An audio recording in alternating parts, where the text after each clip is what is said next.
شفتوا الديت اللي كان مع هادية غالب وكان قاعد بيحاول يعمل لها لاف بومبينج بس هي قفشته؟ بدأ من غير لسه ما يعرفها انتي قمر قوي، وسط كلام ملوش اي علاقه بالذكاء يقول لها بس انتي ذكيه. طب هي قالت ايه دلوقتي يعبر عن ذكائها؟ وقاعد بيدي كومبلمنتس كده ملهاش حتى ليها علاقه بالكونتكست بتاع الكلام اللي هما بيتكلموه. راحت هي حتى وسط الكلام قالت له هو انت بتعملي لاف بومبينج ولا ايه؟ هو انت تعرفني لسه عشان تديني الكومبلمنتس دي؟ ودي حاجه بتدل ان هي اكيد اشتغلت على نفسها.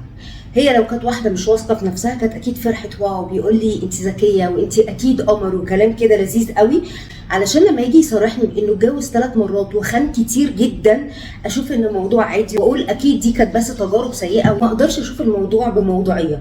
وهو ده اللي الاشخاص اللي بيخشوا يعملوا اللاف بومبينج بيعملوه، يسحروكي في الاول بكلام خطير تصرفات اخطر علشان ما تاخديش بالك من اللي ايه ممكن يحصل بعد كده. وطبعا ده اللي بان على رد فعله لما هي اتخضت لما قال لها ان انا خنت كتير وقالت له ان الخيانه دي حاجه مش عاديه. هو كان متخيل ان هو لما يدخل عليها بالاتيتيود اللذيذ ان هي خلاص مش هتاخد بالها وتقول له عادي ده في الماضي، فجاه لها بتدي رياكشن ما عجبوش الكلام. هنا بدات تبان شخصيته الحقيقيه. انت واحده مش ناضجه، انت المفروض تابريشيتي ان انا جايه اقول لك ده، ونبدا بقى نقلب الترابيزه ونقول ان انت شخص مش جاهز ان يبقى في حد في حياته كل ده عشان انت مثلا حد عنده هاي ستاندرز او ايا كان. وعلشان كده دايما بقول اشتغلوا على نفسكم.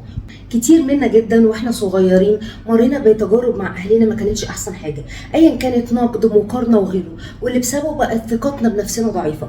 فلا طبيعي لو انا ما اشتغلتش على كل المشاكل دي هيجي ات سام بوينت حد يعمل لي لاف بومبينج، فجاه يقول لي كلام حلو يعمل معايا تصرفات لطيفه عمري ما شفتها في حياتي، هنبهر وده هيخليني ما ابداش اشوف الجانب الاخر ليه.